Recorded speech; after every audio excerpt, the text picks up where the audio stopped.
Hello folks, it's David with Ural Motorcycles, back with you once again after hours in the back of the warehouse at Ural HQ so we can have a little peace and quiet.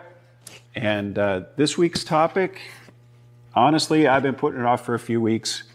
I've been a little reluctant to cover it, but I think it's about time I did, but I'm going to cover it with a couple of caveats. So this was requested by William Brown on YouTube, and he said, can you cover how to check your alignment on your sidecar? Well, yes, I can, William. But here's the caveat.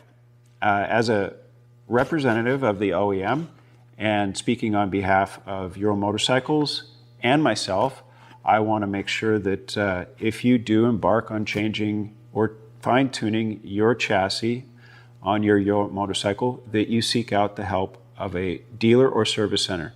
Our dealers and service centers are very good at fine-tuning a chassis to suit your particular roads in your geographical area, or to suit the rider weight or your average payload that you carry. Quite frankly, you're not going to be able to dial in your chassis to be 100% perfect all the time. And I don't care if it's a Ural motorcycle or a Softail Harley with a California sidecar, or a Goldwing with a Hannigan sidecar, or a BMW with a DMC sidecar. Unless you're going to spend 2 to 3 times what a whole Ural outfit costs, you're not going to be able to achieve that kind of perfection or have the ability to tune on the fly for the particular needs for the situation you're in. So your goal is to get as near perfect as you can for the riding you do the majority of the time. Okay, so we're looking at a percentage. If you ride the same roads to and from work all the time, or the same back roads all the time, you can align your chassis to suit that need, but it's not going to be great if you go off-road, and vice versa. But one thing I'd like to also talk about is, seems to be a misconception among our Ural family as to what Ural Motorcycles is as a manufacturer. Yes, we sell globally, but as far as the motorcycle industry, we're a rather small competitor. Our chassis, our sidecars, our gas tanks, everything that's still manufactured at the factory is still made by people. It's not robots on an assembly line.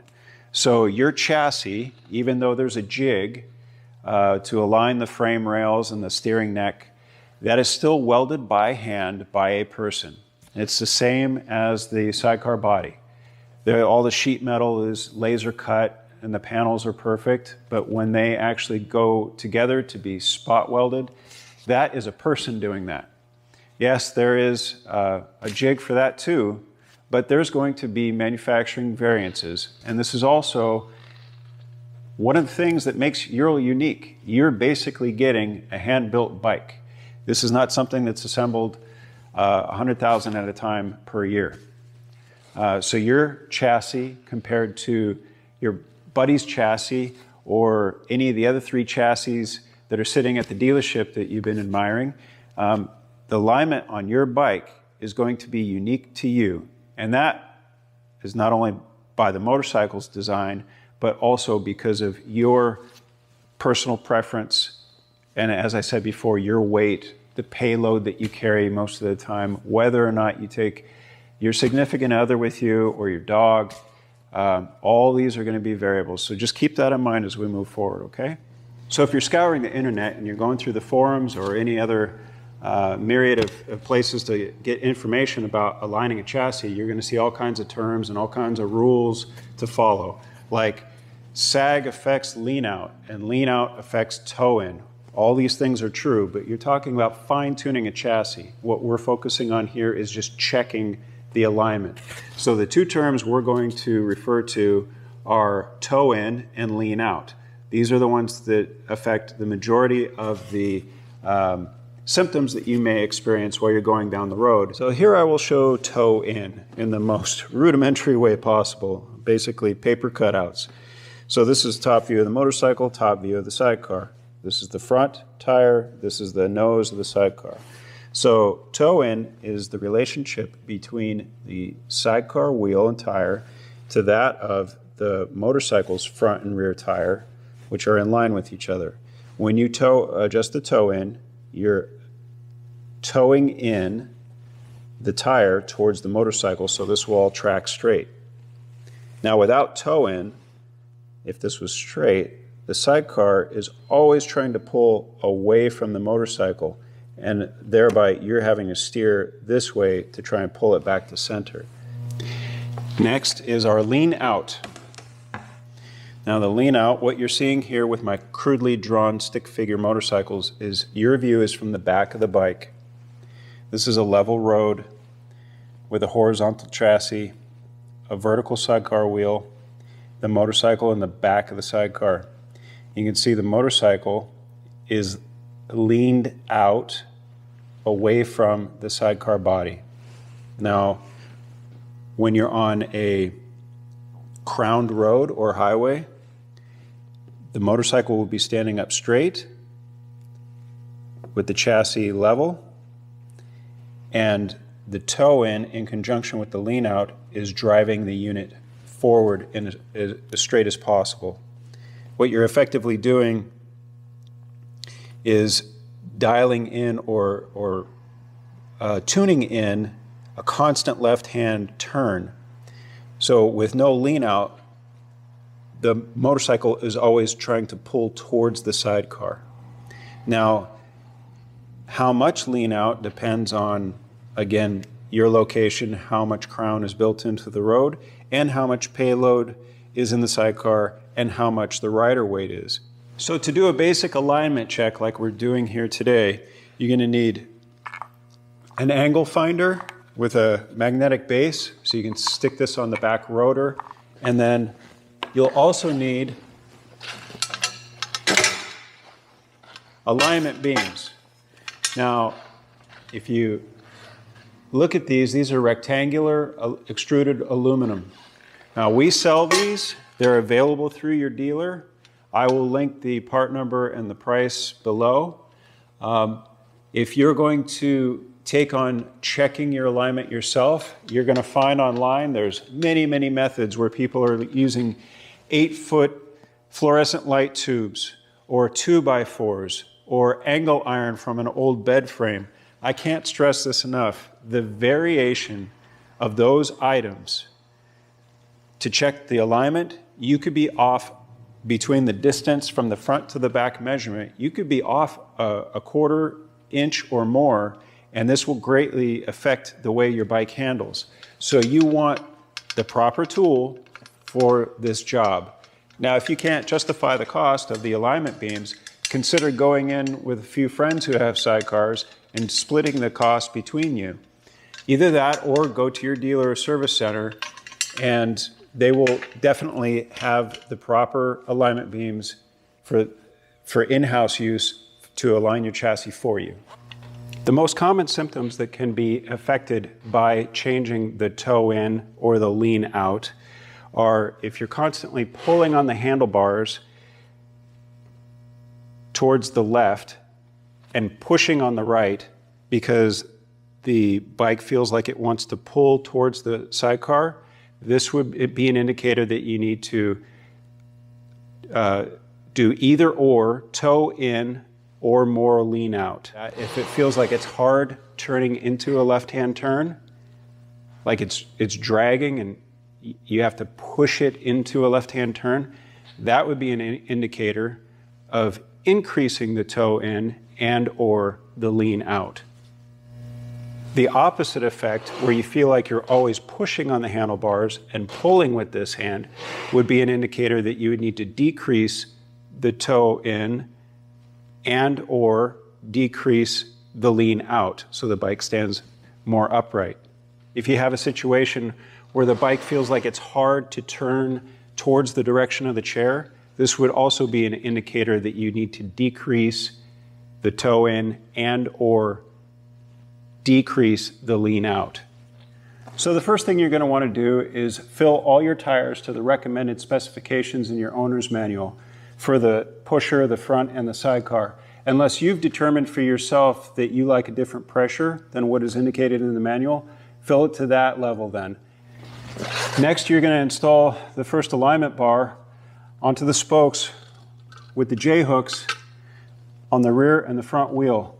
This will help keep the two wheels straight to each other and help you when you measure your lean out to make sure that the bar isn't turned, which can give you a false reading.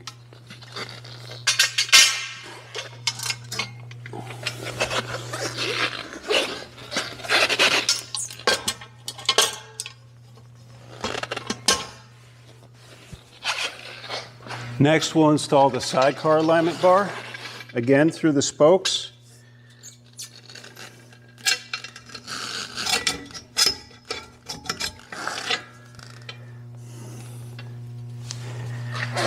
And then you're going to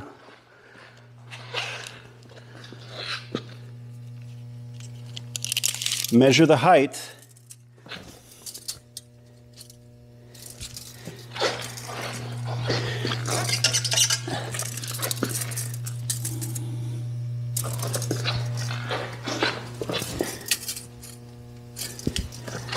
So they're very close to the same height from the ground.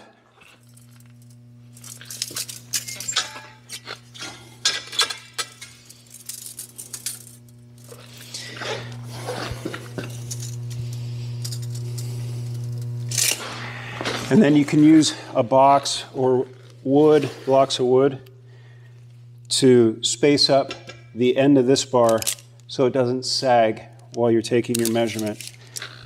Now you can take your angle finder and attach it to the rear rotor. Make sure it's as level as possible so you can get an accurate reading. Now I like to go off the rear tire, off the pusher tire, off the rotor, because regardless of what the suspension or the swing arm or the frame or anything else is doing, I know that this, which is in contact with the ground, is going to give me the most accurate reading for what my lean out is. So for the rear measurement, I'm going to take my tape measure and go through the spokes and hook it at a point on the alignment beam that I can draw this back pretty straight to the back of the tire here. So our measurement is 53 3/8. So for the front, what I'm going to do is try and get under the rotor and as close to right below the axle as possible. I'm going to draw this across, and this says I have 53 inches. 53 minus 53 3/8, actually the specification on a two-wheel drive is 3/16 to 9/16, so roughly 3/8 of an inch. So I'm actually right at 3/8 of an inch, which is approximately halfway between the specification. So in metric, that would be 5 to 15 millimeters, so midway would be right around 10 millimeters.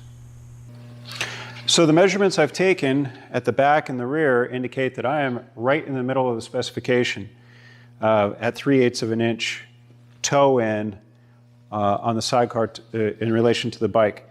So if you were going to be making adjustments to the toe in, increasing, I would probably go in increments of 1/8 of an inch, which is about 3 millimeters.